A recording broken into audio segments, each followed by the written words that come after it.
Doctor কবিরাজ বলি, ঔষধ খাওয়া বা সেবন বলি, এগুলো তো ওসিলা মাত্র। আব্বাজান ভাইরা মনে কি দিন মা বনে না মনে না বোন, মহান আল্লাহ পাক রব্বুল আলামিন ওই তিন বান্দার উদ্দেশ্যে আল্লাহ ফেরেশতা পাঠিয়ে দিলেন, ও ফেরেশতা চলে যাও, আমার ওই তিন বান্দাকে এক এক করে জিজ্ঞাসা করো ওদের চাহিদা কি, ওরা কি বলতে চাচ্ছে। আল্লাহর ফেরেশতা চলে আসলেন প্রথম নম্বরে কুষ্ঠ রোগীটার কাছে।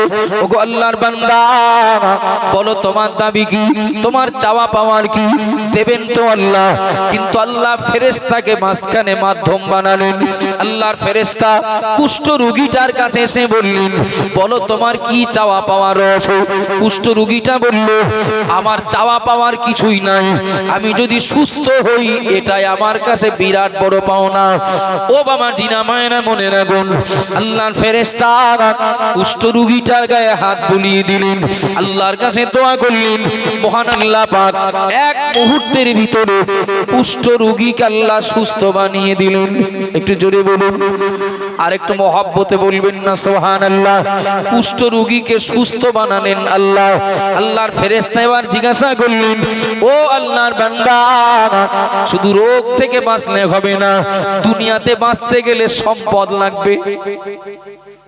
লাগবে না লাগবে না, মাল লাগবে তো। তো দুনিয়াতে বাঁচতে গেলে তো সম্পদ লাগবে।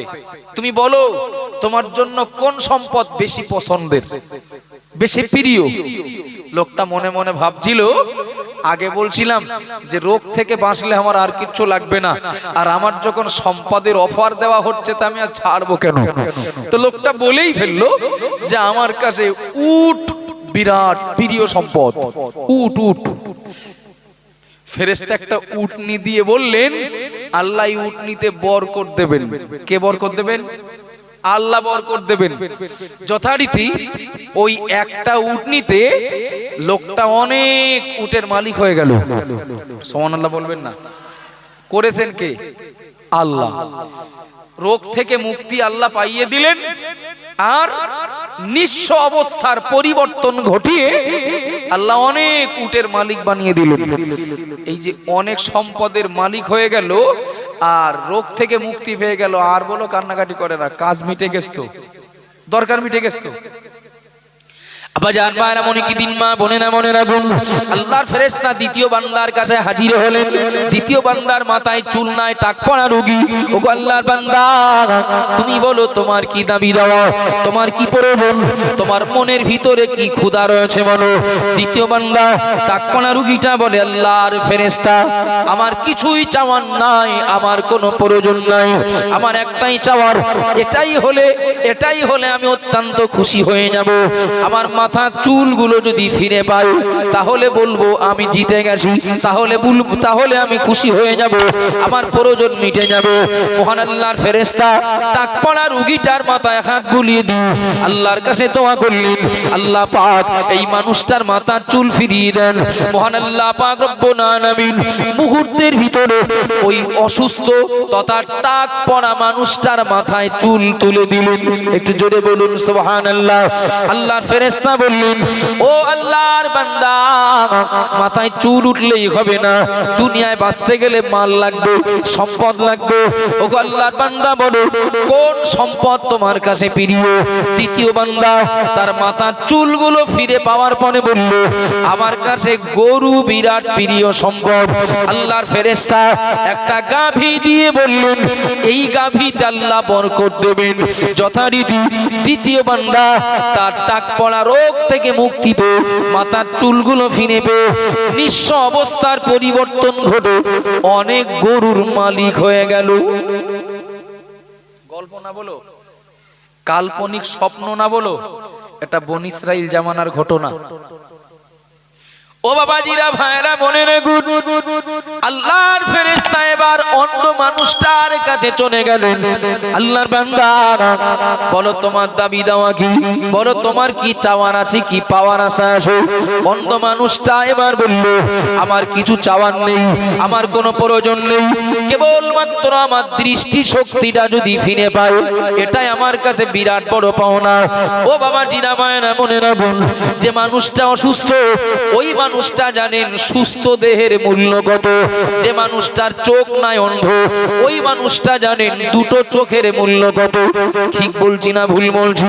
কিন্তু আমাদের আসে যাদের আমরা ভাবি না, আমাদের আসে যাদের আমরা এই নেয়ামতের কৃতজ্ঞতা স্বীকার করি না। বাবা মহান আল্লাহর ফেরেশতা অন্ধ মানুষটাকে বললেন তোমার কি প্রয়োজন? অন্ধ মানুষটা বলল আমার কিছুই দরকার নেই, যদি চোখ দুটো ফিরে পায়, দৃষ্টি শক্তি যদি ফিরে পায়, এটাই আমার কাছে বিরাট বড় পাওনা। ও বাবা জিনা মায়েরা মনে রাখুন, আল্লাহর ফেরেশতা অন্ধ মানুষটার চোখে হাত বুলিয়ে দিলেন, আল্লাহর কাছে দোয়া করলেন, মহান আল্লাহ পাক অন্ধ মানুষটার দৃষ্টি শক্তি ফিরিয়ে দিলেন। একটু মহব্বত করে হবে না বাবা? অন্ধ মানুষটা দৃষ্টি শক্তি ফিরে পেয়ে গেল। আল্লাহর ফেরেশতা এবার বললেন আল্লাহর বান্দা শুধু দৃষ্টি শক্তি ফিরে পেলে হবে না, দুনিয়াতে বেঁচে থাকতে গেলে মাল লাগবে, কিছু সম্পদ লাগবে। ও আল্লাহর বান্দা বলো কোন সম্পদ তোমার কাছে প্রিয়, কোন সম্পদ তোমার কাছে পছন্দনীয়? আল্লাহর ফেরেশতাকে ওই বান্দা বললেন আমার কাছে ছাগল বিরাট প্রিয় সম্পদ, ছাগল আমি বড় ভালোবাসি, আমার অত্যন্ত প্রিয়। আল্লাহর ফেরেশতা একটা ছাগল দিয়ে বললেন আল্লাহ বরকত দেবেন। যথারীতি দ্বিতীয় বান্দা অন্ধ মানুষ ছিলেন, অন্ধ মানুষ ছিল, দৃষ্টি শক্তি ফিরে পেয়ে নিঃস্ব অবস্থার পরিবর্তন ঘটে অনেক ছাগলের মালিক হয়ে গেল। একটু জোরে বলেন। আচ্ছা এই যে শারীরিক সমস্যা ছিল মিটিয়েছেন কে? আল্লাহর নাম জবানে নিতে কৃপণতা করব না বাবা, এরা সবাই নিঃস্ব ছিল, এদের মাল দিয়েছেন কে? আল্লাহ। আল্লাহ বলেছেন আমার নেয়ামতের শুকরিয়া আদায় করবে যারা, ওদের জন্য আমার নেয়ামত বৃদ্ধি পাবে, আমি আল্লাহ বাড়িয়ে দেব। এদের যখন কাজ মিটে গেল আল্লাহর ফেরেশতা এবার আল্লাহর কাছে হাজিরা দেবেন তথা চলে যাবেন। আল্লাহর ফেরেশতা বললেন ও ফেরেশতা চলে আসলে হবে? ওরা সব রোগগ্রস্ত ছিল, আমি সুস্থ করলাম। ওরা নিঃস্ব ছিল, আমি ওদের এত এত সম্পদ দিলাম। মনে আছে কি দেখো? সে পিছনের কথা মনে আছে কি দেখো? কি করতে হবে আল্লাহ? মানে ফেরেশতা তুমি এবার একটু ফকির সাজো, ফকির, আর 5 মিনিট একটু ফকির সাজো। ফকির সেজে ওই উটের মালিকের কাছে বলে একটা উট দাও, আল্লাহ খুশি হবে। আমি অসহায় মানুষ, অসহায় মানুষকে দিলে আল্লাহ খুশি হন না? একটু কথা বলেন না। আর ওই গরুর মালিকের কাছে বলো একটা গরু দাও, ছাগলের মালিকের কাছে ছাগল দাও। বলো যে আল্লাহ দিয়েছেন সেই আল্লাহ দিতে বলছেন, যে আল্লাহ দিয়েছেন সেই আল্লাহ বলছেন দিতে, যে তুমি যাও ওদেরকে বলো দেওয়ার কথা বলো। আব্বাজান মায়েরা মনে কি দিন মা বোনেরা মনে রাখুন, আল্লাহর ফেরেশতা প্রথম মানুষটার কাছে এবার ফকির সেজে চলে গেলেন উটের মালিকের কাছে, যে বললেন ওগো আল্লাহর বান্দা, আল্লাহ চেহারাটা কত সুন্দর করলেন, আল্লাহ কতটা উটের মালিক বানালেন, যে আল্লাহ পাক রব্বুল আলামিন এতটা উটের মালিক বানালেন, এত সুন্দর চেহারা দান করলেন। ওই আল্লাহর সন্তুষ্টির জন্য আমি গরিব, আমি অসহায়, আমি মুসাফির, আমি নিঃস্ব অসহায় গরিব মানুষকে দান করলে আল্লাহ খুশি হন। যে আল্লাহ সম্পদ দেওয়ার মালিক সেই আল্লাহ গরিব অসহায়কে দান করতে বলেছেন। ও আল্লাহর বান্দা, যে আল্লাহ তোমার এতটা উটের মালিক বানালেন, এত সুন্দর চেহারা বানান দিলেন, ওই আল্লাহর সন্তুষ্টির জন্য আমাকে একটা উট দিতে হবে। লোকটা শুনে যেন রাগ হওয়া মতো, এই যখনই শুনেছে যে আল্লাহ দিয়েছেন, আল্লাহ সুস্থ করেছেন আর আল্লাহ উট দিয়েছেন, শুনে যেন রাগ হলো যে আল্লাহ দিয়েছেন তার মানে আমি তো যেমন ছিলাম তেমনই আছি।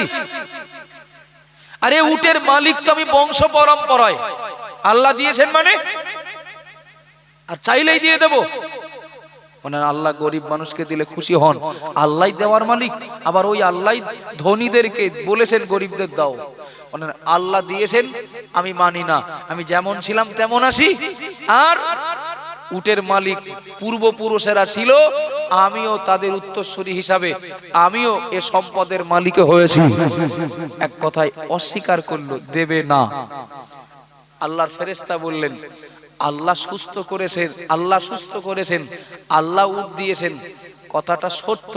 যদি তুমি অস্বীকার করো, যদি অস্বীকার করো, তোমাকে পূর্বের অবস্থায় ফিরতে হবে।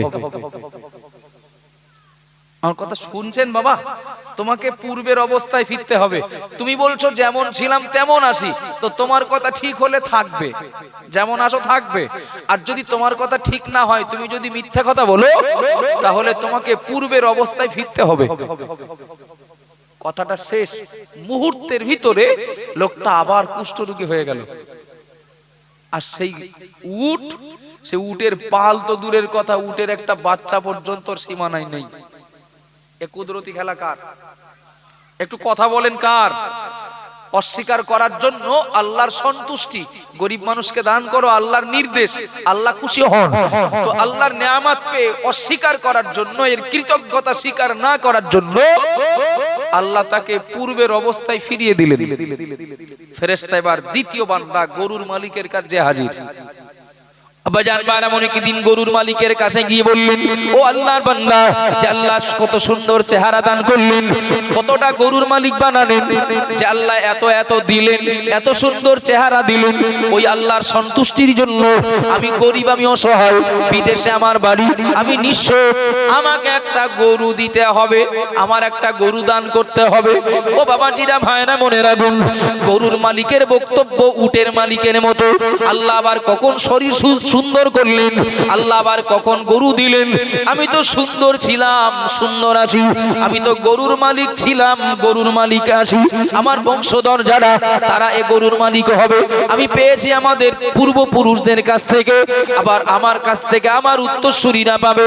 ও বাবা জিরা, ভাইরা, মনে রাখুন, গরুর মালিক অস্বীকার করলে আল্লাহর ফেরেশতা বললেন, ও আল্লাহর বান্দা, আল্লাহ তোমাকে সুস্থ করেছেন, তুমি অসুস্থ ছিলে, সমস্যায় ছিলে, আল্লাহ সমাধান করেছেন।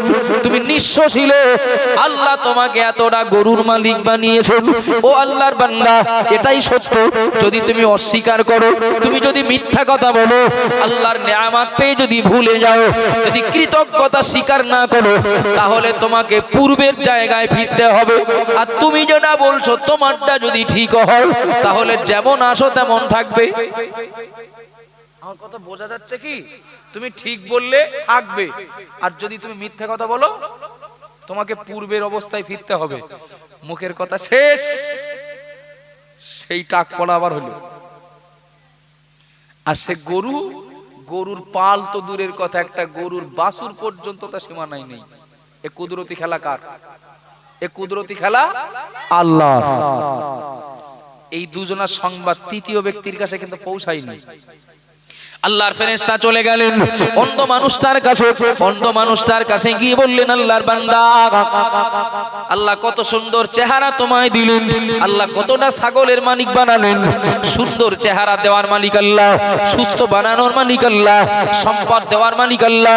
যে আল্লাহ সুস্থ করেছেন, সুন্দর করেছেন, যে আল্লাহ এতটা ছাগলের মালিক বানিয়েছেন, ওই আল্লাহ বড় খুশি হন গরিব অসহায় মানুষকে দান করলে। আমি গরিব, আমি অসহায়, বিদেশে আমার বাড়ি, আমার কাছে কিছু নাই, আমার একটা ছাগল দেওয়া যাবে নাকি? দ্বিতীয় বান্দা, প্রথম দুজনের তুলনায় তো গরিব মানুষ, ঠিক বলছি না ভুল বলছি? উটের মালিকের তুলনায়, গরুর মালিকের তুলনায়, ছাগলের মালিকের সম্পদ ওদের দুজনের তুলনায় কম, ঠিক বলছি না ভুল বলছি বাবা?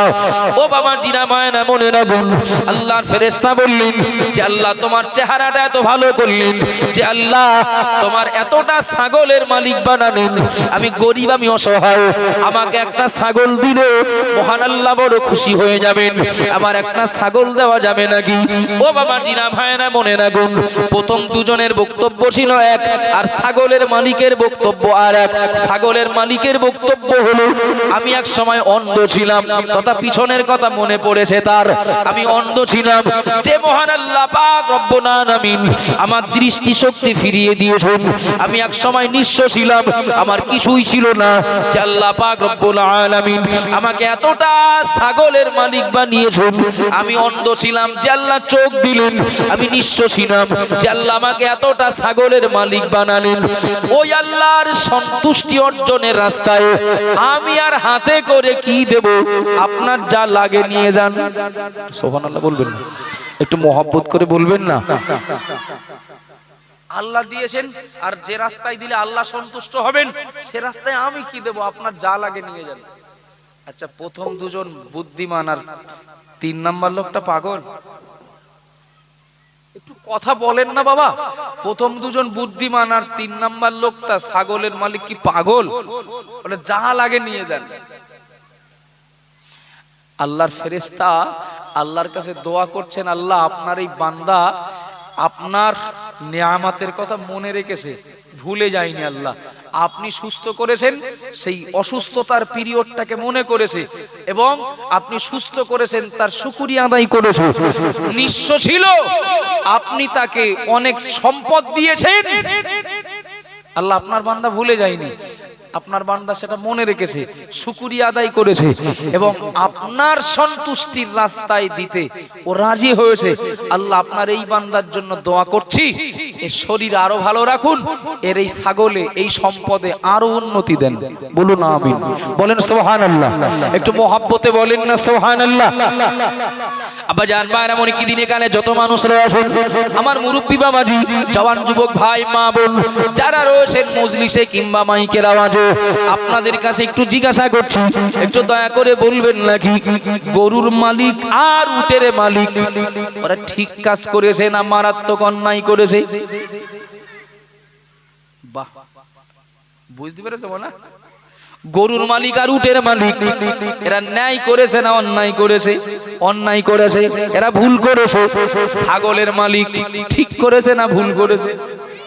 ঠিক করেছে। ছাগলের মালিকের সিদ্ধান্তটা ঠিক। ও বাবা জিরা ভাইরা, মনে রাখুন, আল্লাহ মায়ের পেট থেকে কাউকে ভিক্ষার ঝুলি দিয়ে দুনিয়ায় পাঠাননি। আল্লাহ মায়ের পেট থেকে আমাদের দুনিয়ায় পাঠানোর সময় আল্লাহ কাউকে কোটি টাকার চেক দিয়ে পাঠাননি, জলকরের দলিল দিয়ে পাঠাননি, ইট ফাটার দলিল দিয়ে পাঠাননি।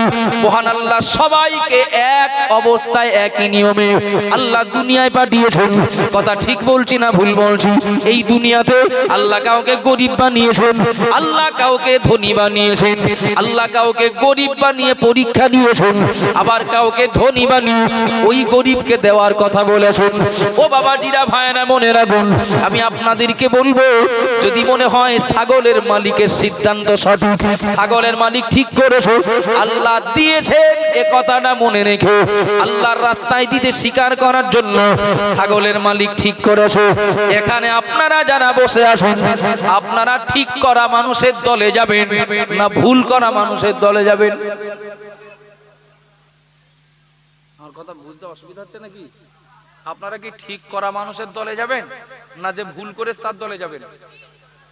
ঠিক করা মানুষের, যে ঠিক করেছে তার দলেই থাকবো। কথা ঠিক বলছি না ভুল বলছি? আল্লাহ সবার পারকতা একরকম দেননি। কার পারকতা কতটা দিয়েছেন ওটা প্রত্যেকেই বলো নিজের খবর নিজে রাখি। কথা ঠিক বলছি না ভুল বলছি? প্রত্যেকেই নিজের খবর নিজে রাখি, নিজে ভালো রাখি, নিজের অবস্থা বুঝে। আল্লাহ কাউকে 10,000 টাকার মালিক বানিয়েছেন, সেই 10,000 টাকার তার শুকরিয়া আদায় করতে হবে না হবে না? একটু কথা বলেন বাবা। 10,000 টাকার শুকরিয়া আদায় করতে তিনি 200 টাকা দেবেন। আল্লাহ কারোর 1 লাখ টাকার মালিক বানিয়েছেন, 1 লাখ টাকার শুকরিয়া আদায় করার জন্য আল্লাহ সন্তুষ্টির রাস্তায় তিনি 1000 দেবেন। আল্লাহ কারোর 5 লাখ দিয়েছেন, তিনি তার দেওয়া আল্লাহর পক্ষ থেকে দেওয়া সম্পদ অনুযায়ী তিনি শুকরিয়া আদায় করবেন। তার দানের পরিমাণ আমার দিকে, তার দানের পরিমাণ তেমন হবে।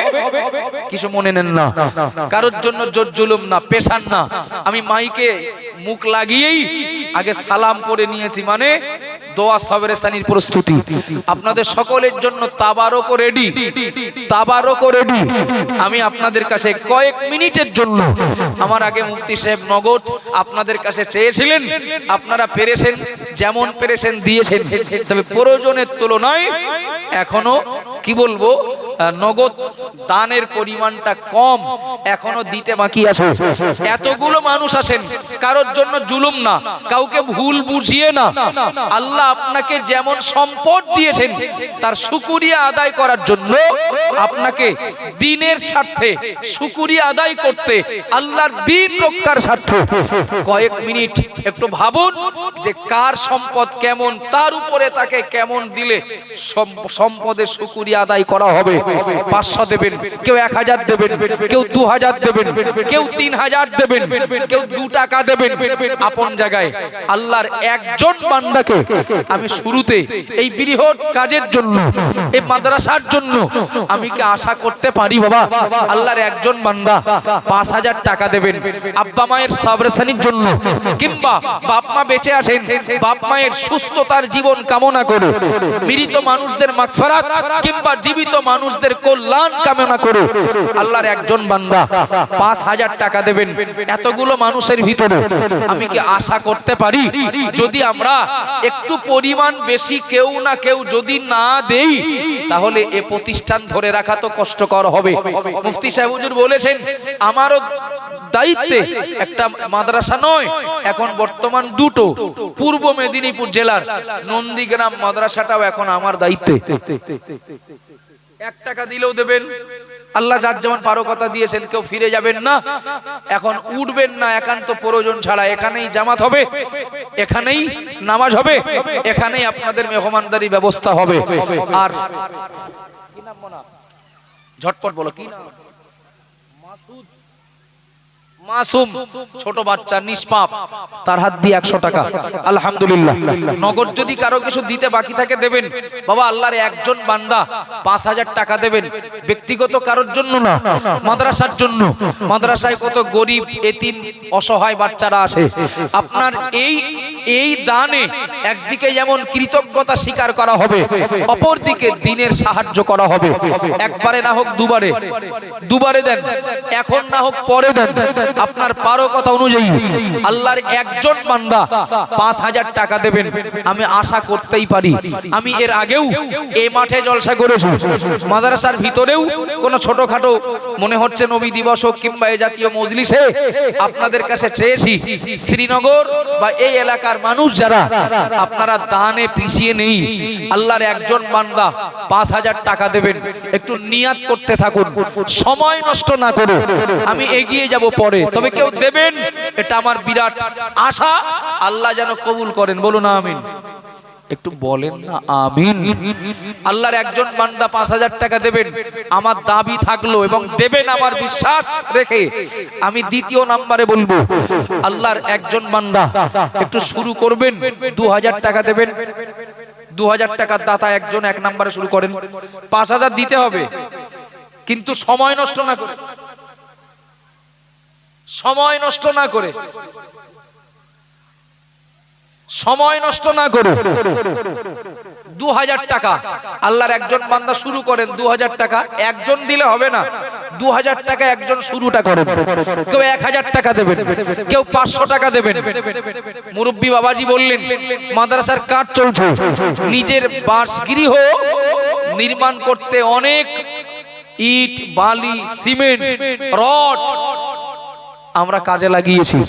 অন্তত কোরআনিয়া এই মাদ্রাসাটাকে বাঁচিয়ে রাখার জন্য যদি কারোর মনে হয় মাদ্রাসার এই কাজের জন্য আমি 200 ইট দেব, আমি 2 বস্তা সিমেন্ট দেব, কি আমি হাফ ফুট কি 1 ফুট বালি দেব, একটু দয়া করে বলেন। লম্বা সময় ধরে আপনাদের বসিয়ে রাখবো না আমি।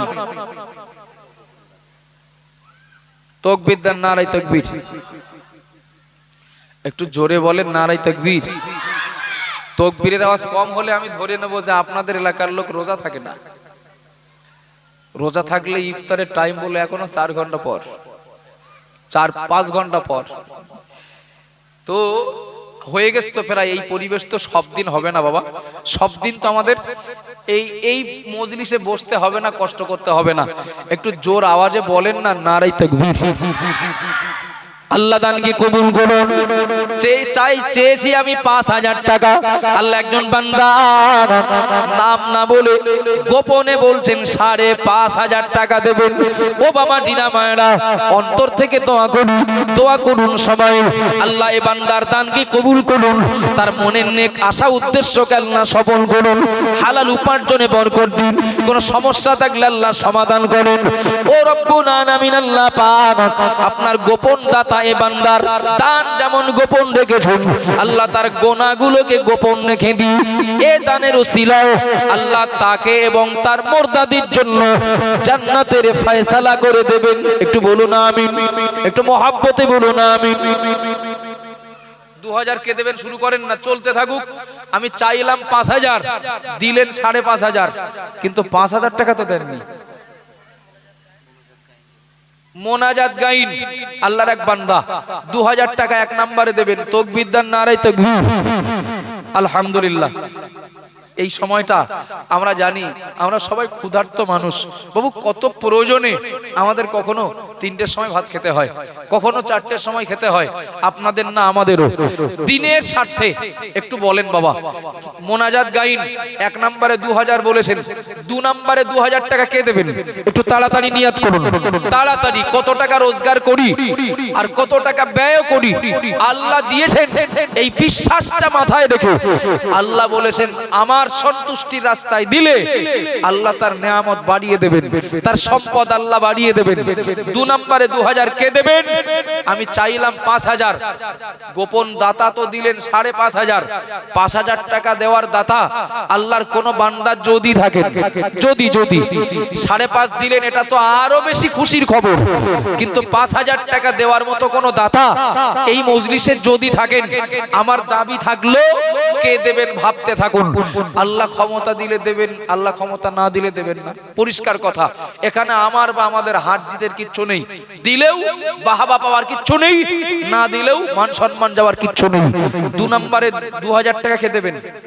2 নম্বরে 2000। একটু তাড়াতাড়ি বলেন বাবা। আমি লম্বা সময় আপনাদের বক্তব্য না শোনালেও যতটুকু বলেছি তার ভিতরে দিতে হবে কি হবে না আমি স্পষ্ট করেছি। 2 নম্বরে 2000 টাকা কে দেবেন? শিগগিরই বলেন। টাকা 2000। এখন আমি এক্ষুনি নগদ দিতে বলছি না, পরে আপনার পারকতা অনুযায়ী, আপনার সময় সুযোগ অনুযায়ী দেবেন। প্রতিষ্ঠানটা চলছে, 2-3 জনের সংসার চালাতে, তাই আমরা অনেক সময় হিমশিম খেয়ে যাই। আর বাচ্চারা এখানে তারা মাদ্রাসার পরিষেবা ভোগ করছে, সুতরাং তাদের পিছনে একটা ভালো টাকা খরচ হয়। 2000 টাকা দিয়ে দিনের সহযোগী হবেন আল্লাহর কোন বান্দা? একটু তাড়াতাড়ি বলেন।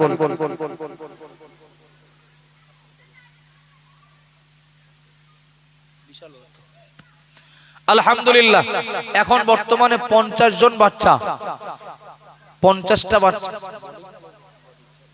50টা বাচ্চাকে 3 বেলা 3 শাস যদি শুধু ডাল দিয়েও ভাত দেওয়া হয়, বাবা খরচটা একেবারে কম না। এ বোঝা যাদের ঘাড়ে তারাই তো জানে। 2000 টাকা চেয়েছি এই বৃহৎ বাজেটের, বৃহৎ খরচের বাজেটের ভাগ নিতে। 2 নম্বরে 2000 টাকা কে দেবেন? আল্লাহর কোন বান্দা? মুরদাদের মাগফিরাতের জন্য, জীবিত মানুষদের কল্যাণ কামনার উদ্দেশ্যে 2 নম্বরে আল্লাহর কোন বান্দা 2000 টাকা দেবেন? একটু বলেন না বাবা, একটু বলেন। এতগুলো মানুষ আছেন, এতগুলো মানুষ, একটু বলেন। এতগুলো মানুষ আমি না দিলে জোর করে তো কারোর পকেট থেকে তুলে নিতে পারবো না। আর জোর করে জুলুম করে নেওয়াই ইসলাম তো কখনো পারমিশন দেয় না, সমর্থন করে না। বাবা আপনারা যদি না দেন তাহলে